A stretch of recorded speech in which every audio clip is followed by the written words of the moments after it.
हम हमेशा से, जैसे मैंने भी शुरुआत भी की सुभाष सर, कि लोग स्पेशली महिलाएं अपनी कई चीज़ों को बहुत दरकिनार करती हैं, नज़रअंदाज करती हैं। बहुत सारे सिम्टम्स होते हैं जो उन्हें समझ में आते हैं लेकिन किसी से बात नहीं कर पाती।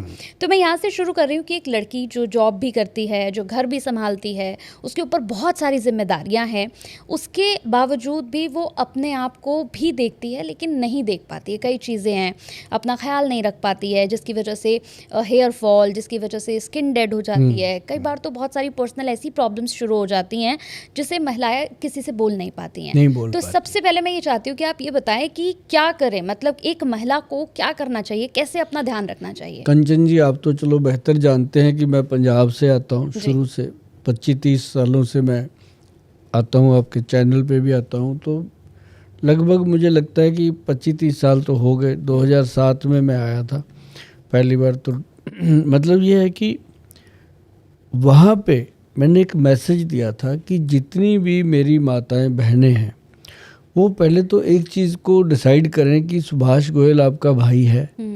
अगर है तो जैसे आप एक बहन भाई से बात करती है, बड़ी बहन छोटे भाई से, छोटी बहन बड़े भाई से बात करती है, पहले तो मेरे साथ इस तरह से बात करने का रवैया बनाइए।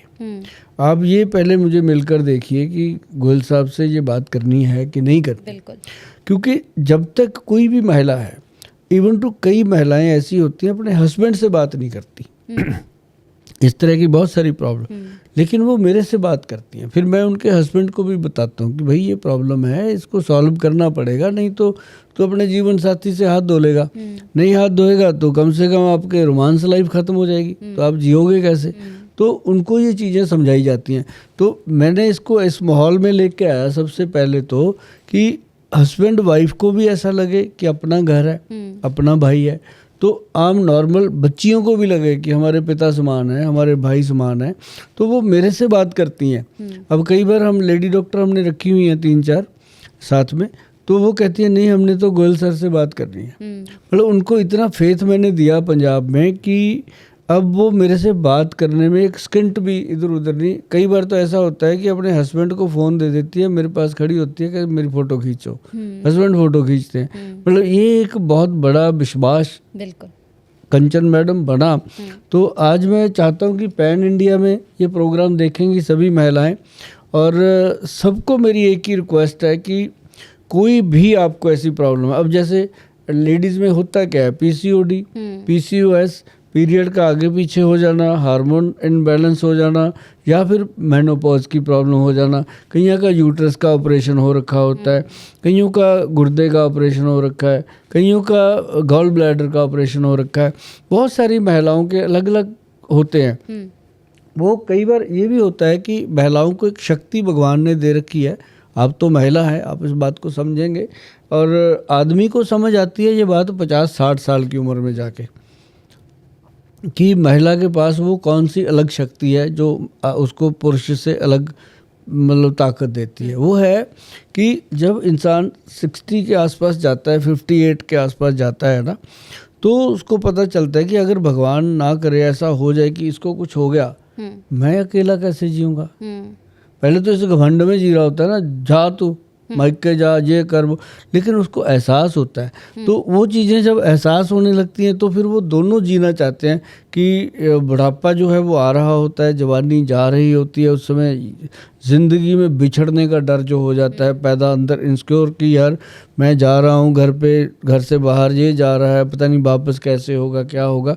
तो ये बहुत बड़ी आ जाती है बात। ये मैं फील करता हूँ, मेरी आज 60+ उम्र है, तो मैं अपनी वाइफ को कई बार सो रही होती है, मैं उसको देखता हूँ ध्यान से खड़े होके कि बाई चांस इसको कुछ हो गया तो मेरा क्या बनेगा, है ना। फिर कई बार ये भी आता है दिमाग में कि अगर मुझे कुछ हो गया, ये जीवन को कैसे सरवाइव करेगी, ये तो मेरे बिना 2 मिनट ही नहीं रहती, और मैं इसको आधा घंटा फ़ोन ना करूं, मेरे को सब्र नहीं आता, तो हम जिएंगे कैसे। ये होता है, कपल्स में आ जाता है। लेकिन वो आने से पहले मैं कहना चाहता हूं कि 30 ईयर की उम्र जब होती है, 30 से 40 साल की जो उम्र होती है, बच्चों को प्राउड हो अपने माँ बाप के प्यार पे, अपने माँ बाप के अपने अंदाज पे, अपने माँ बाप का आपस में जो बॉन्ड हो उस पर, कि ये एक दूसरे के लिए बने हैं और एक दूसरे के काम करें। तो बीमारियां अपने आप ठीक होती हैं लेडीज़ की। क्योंकि लेडी क्या होती है कि मैं आपको वही बात बताना चाहता हूँ कि लेडी जो होती है ना, वो कहती है मेरा बच्चा ठीक हो जाए, मेरे हस्बैंड ठीक हो जाए, मेरा घर ठीक चलता रहे, अपनी बीमारियों को दबाती रहे। बिल्कुल बिल्कुल। और पैसा भी जोड़ती है, जब आदमी को जरूरत पड़ती है दे देती है उठा के, अपने लिए खर्च नहीं करती।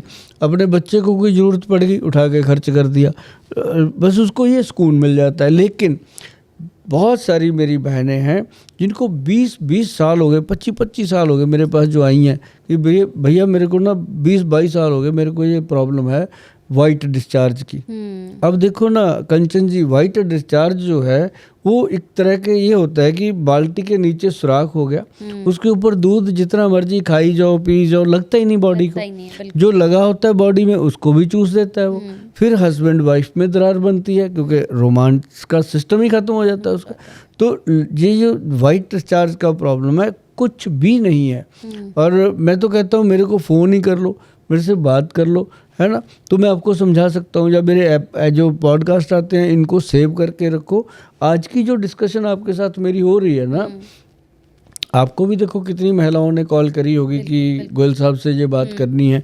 मुझे भी बहुत सारे लोग कैंप में बोल के जाती हैं बहनें कि गोयल साहब आपके पॉडकास्ट हम सारे देखते हैं, A to Z हम देखते हैं, आपके चैनल सारे देखते हैं, लेकिन किसी चैनल में आपने महिलाओं के लिए बात नहीं करी इस तरह से। मैं कहा भी मैं पंजाबी में तो करता रहता हूँ चैनलों पे, हिंदी में मेरी बात नहीं हुई। तो आज आपने एक चैप्टर लिया है तो मुझे बहुत अच्छा लगा।